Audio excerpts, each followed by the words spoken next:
Hello friends, नमस्कार। कैसे हैं आप फ्रेंड्स? आज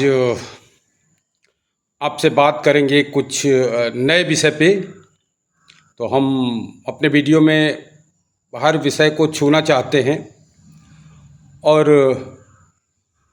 संसार में यह अटल सत्य है कि जिसने जन्म लिया है उसको मरना ही है। वो चाहे कितने पैसे वाला हो, कितनी पहुंच वाला हो, लेकिन उसको जो है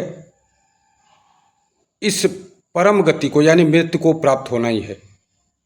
महाभारत में यक्ष ने भी युधिष्ठिर से प्रश्न किया कि दुनिया का परम सत्य क्या है। युधिष्ठिर ने यक्ष से कहा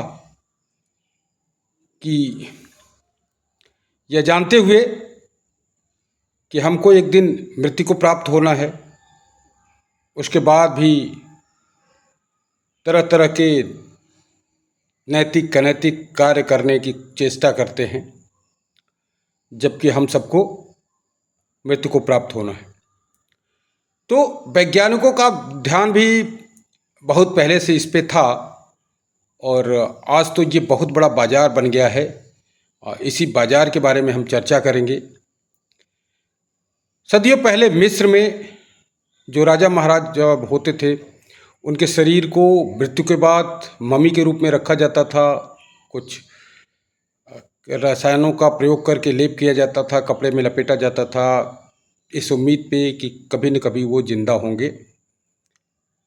तो बहरहाल आज तक तो ऐसा नहीं हुआ, लेकिन वैज्ञानिकों का कहना है कि क्या कभी हमने पहले सोचा था कि एक आदमी का लीवर उठा के एक आदमी का लीवर दूसरे के शरीर में ट्रांसप्लांट कर देंगे और वो एकदम वैसा ही काम करेगा।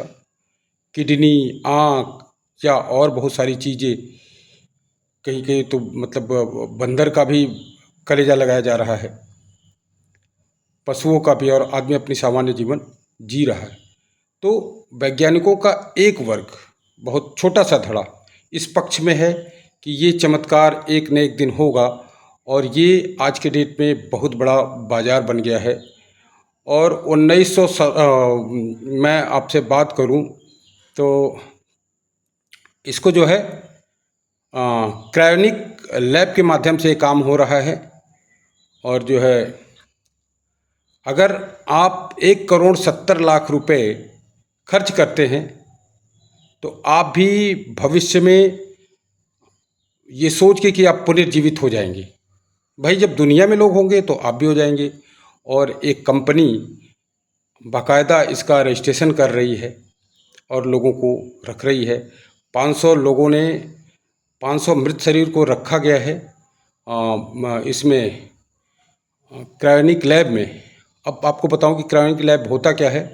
इसमें -196 डिग्री पे लिक्विड नाइट्रोजन जो है उसमें आदमी के शरीर को रखा जाता है, जिसके उसके अंग कोई जो है खराब नहीं होते। तो और ये जो है इसकी शुरुआत 1972 में एरोजीना में हुआ और 1976 में अमेरिका में मिशिगन में ये शुरुआत हो चुकी है। और इस पे जो है जर्मनी, रसा, स्विट्ज़रलैंड, चीन, अमेरिका ये सब काम कर रहे हैं। और 500 लोगों का शरीर रखा गया है और करीब 5,500 लोगों ने इसके लिए अपना रजिस्ट्रेशन डाल रखा है कि जब भी मेरी मृत्यु हो तो मुझे भी ये सुविधा चाहिए, क्योंकि फ्यूचर में अगर ऐसा कुछ होगा तो हम पुनः अपने जीवन को प्राप्त करना चाहेंगे। तो इस पे बाकायदा सोच चल रहा है, काम चल रहा है। और आपको मालूम ही होगा कि एंटी एजिंग पे बहुत सारा काम चल रहा है, सर्जरी हो रही है, लोग दवाएं खा रहे हैं और लोगों की इच्छा है कि वो 100-150 साल तक जिए। कौन बूढ़ा होना चाहता है? कोई नहीं। तो इसका मार्केट भी विश्व में 2024 में आपको मैं बताना चाहूँगा कि 2024 में 6.5 करोड़ का था और अनुमानित 2033 तक ये 10.5 लाख करोड़ का हो जाएगा है। और अपने हिंदुस्तान की बात करें, जहाँ जिसको गरीबों का देश कहा जाता है, ये 2024 में 21,250 करोड़ का था और सन 2033 तक 34,000 करोड़ का मार्केट हो जाएगा एंटी एजिंग का। मतलब जो लोगों को जवान रहने की चाहत है, तो कितना बड़ा मार्केट है आप समझ सकते हैं।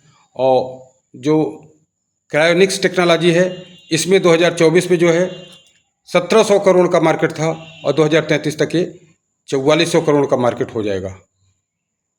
और जैसा कि मैंने आपको बताया कि 1967 में ये प्रयोग डॉक्टर जेम्स ब्रैडवर्ड के साथ हो चुका है, उनका शरीर रखा गया है। हालांकि अभी तक वो पुनर्जीवित तो नहीं हुए, लेकिन वैज्ञानिकों का शोध जारी है और उनको ये उम्मीद है कि एक न एक दिन हम इस मिशन में अपने कामयाब होंगे और आदमी को अमर बना सकेंगे। तो अगर वैज्ञानिकों ने सोचा तो निश्चित रूप से वो एक न एक दिन सफलता पाएंगे, क्योंकि पहले किसी चीज़ को सोचा जाता है, फिर उस पर सफलता मिलती है। अब हमारे हिंदुस्तान में भी बहुत सारी फिल्में बनी हैं, जैसे कर्ज पुनर्जन्म पे बना हुआ है, कर्ण अर्जुन है और ओम शांति ओम है। तो वो भी इसमें दिखाया जाता है पुनर्जन्म क्या होता है। अब ये साइंटिफिक आधार पे इसको करके दिखाने की बात है साइंस की, हमारे साइंटिस्टों की, वो लगे हुए हैं।